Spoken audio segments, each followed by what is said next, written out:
السلام علیکم ورحمۃ اللہ وبرکاتہ۔ آپ سے مخاطب ہے پروفیسر قاری عبد المنان زیگم۔ کتاب و حکمت یوٹیوب چینل پر آپ کے سامنے آج یہ قرآن مجید کا 10واں پارہ اور سورہ التوبہ آیت نمبر 21 سے لے کر 25 تک پہلے میں تلاوت کروں گا اور پھر اس کا ترجمہ عرض کروں گا۔ اعوذ باللہ من الشیطان الرجیم، بسم اللہ الرحمن الرحیم۔ یبشرہم ربہم برحمت منہ ورضوان وجنات لہم فیہا نعیم مقیم خالدین فیہا ابدا ان اللہ عندہ اجر عظیم۔ یا ایہا الذین آمنوا لا تتخذوا آباءکم واخوانکم اولیاء ان استحبوا الکفر علی الایمان ومن یتولہم منکم فاولئک هم الظالمون۔ قل ان کان آباؤکم وابناؤکم قل ان کان آباؤکم وابناؤکم واخوانکم وازواجکم وعشیرتکم واموال اقترفتموها وتجارۃ تخشون کسادها ومساکن ترضونها احب الیکم من اللہ ورسولہ وجہاد فی سبیلہ فتربصوا حتی یأتی اللہ بامرہ واللہ لا یہدی القوم الفاسقین۔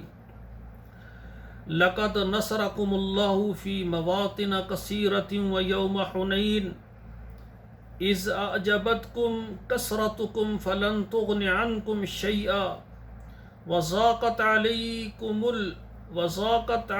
الارض بما رحبت ثم ولیتم مدبرین۔ اب ترجمہ سماعت فرمائیں۔ یبشرہم ربہم برحمت منہ ورضوان وجنات لہم فیہا نعیم مقیم۔ ان کے لیے خوشخبری ہے ان کے رب کی طرف سے، اس کی رحمت کی، ورضوان اور اس کی رضامندی کی، اور ان کے لیے جو جنت ہے اس میں ہمیشہ رہنے والی نعمتیں ہوں گی۔ الحمدللہ، اللہ ہمیں ان میں کر دے جن کے لیے اللہ نے ان انعامات کا اعلان کیا۔ آمین ثم آمین۔ خالدین فیہا ابدا، ہمیشہ ہمیشہ اس میں رہیں گے۔ ان اللہ عندہ اجر عظیم، بے شک اللہ تعالیٰ اس کے پاس بڑا ثواب ہے۔ یا ایھا الذین آمنوا، اے ایمان والو، لا تتخذوا آباءکم واخوانکم اولیاء، آپ نہ بنائیں اپنے آباء و اجداد کو اور اپنے بھائیوں کو اپنے دوست۔ ان استحب الکفر علی الایمان، اگر وہ پسند کریں کفر کو ایمان پر۔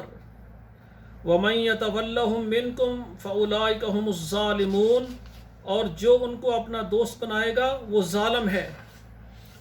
قل ان کان آباؤکم وابناؤکم واخوانکم وازواجکم وعشیرتکم واموال اقترفتموها، کہہ دیجئے ان کان آباؤکم تمہارے باپ دادا، وابناؤکم اور تمہارے بیٹے، واخوانکم تمہارے بھائی، وازواجکم اور تمہاری عورتیں، وعشیرتکم اور تمہاری برادری، واموال اقترفتموها اور وہ مال جو تم نے کمایا ہے، وتجارۃ تخشون کسادها اور وہ تمہاری تجارت ڈرتے ہو تم اس کے بند ہونے سے یا تباہ ہونے سے، ومساکن ترضونها اور تمہارے پسندیدہ محلات، گھر، حب الیکم من اللہ ورسولہ، تمہیں محبوب ہیں اللہ اور اس کے رسول سے، وجہاد فی سبیلہ اور جہاد فی سبیل اللہ سے، فتربصوا پس انتظار کرو، حتی یأتی اللہ بامرہ یہاں تک کہ اللہ کا حکم آ جائے،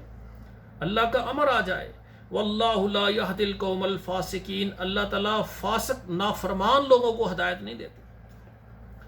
لقد نصرکم اللہ فی مواطن کثیرۃ، البتہ تحقیق اللہ نے تمہاری مدد کی بے شمار میدانوں میں، ویوم حنین اور حنین کے دن، اذ اعجبتکم کثرتکم جب تم خوش تھے اپنی کثرت کی وجہ سے، فلن تغن عنکم شیئا اور اس کثرت نے تمہیں کوئی فائدہ نہیں دیا، وضاقت علیکم الارض اور تمہارے اوپر زمین تنگ ہو گئی، بما رحبت اپنی فراخی کے باوجود، ثم ولیتم مدبرین اور تم پھر پیٹھ پھیر کر بھاگ گئے، ثم انزل اللہ سکینتہ علی رسولہ وعلی المؤمنین، پھر اللہ تعالیٰ نے تسکین اتاری اپنے رسول پر اور مومنوں پر، وَأَنزَلَ جُنُودًا لَمْ تَرَوْهَا، اور اتارے اللہ تعالیٰ نے ایسے لشکر جس کو تم نہیں دیکھتے تھے، سبحان اللہ، وَعَذَّبَ الَّذِينَ كَفَرُوا، اور کافروں کو اللہ تعالیٰ نے عذاب دیا۔ یہ میں آگے چلا گیا ہوں، تو میرے بھائیوں یہ 5 آیات ہیں، میں نے چھٹی آیات بھی پڑھ دی، 5 آیات پڑھتا ہوں، تو یہ 5 آیات جو ہے نا یہ بما رحبت ثم ولیتم مدبرین، یعنی زمین اپنی فراخی کے باوجود ان کے لیے تنگ ہو گئی اور تم پھر پیٹ پھیر کر واپس چلے گئے۔ تو میرے بھائیوں پھر دوبارہ صحابہ نے دل جمی کے ساتھ اللہ کا اور اللہ کے دین کو غالب کیا، الحمدللہ۔ ایک میری بات یاد رکھنا، قرآن میں جہاں بھی ذکر آتا ہے نا کہ صحابہ کرام جب بھی کہیں لڑے، یا جس طرح احد کے موقع پر مسئلہ ہوا، صحابہ جان بچانے کے لیے نہیں آگے پیچھے ہوئے تھے۔ یہ ایک جنگی چال ہوتی ہے، ایک طرف زیادہ اگر کافروں کا جھرمٹ آ جائے تو آدمی کسی دیوار، کسی پہاڑ، کسی درخت، کسی جگہ پر آدمی دوڑ کر ہو جائے اپنی حفاظت کے لیے، تو اس کو بھاگنا نہیں کہتے۔ میرے بھائیوں اللہ ذوالجلال کے صحابہ تو وہ تھے، ہر وقت دل میں کیا تھا؟ شہادت مل جائے، وہ تو غازی تھے۔ تو صحابہ اکرام کی زندگی ایسی ہے، اگر وہ زندہ تھے تو کون تھے؟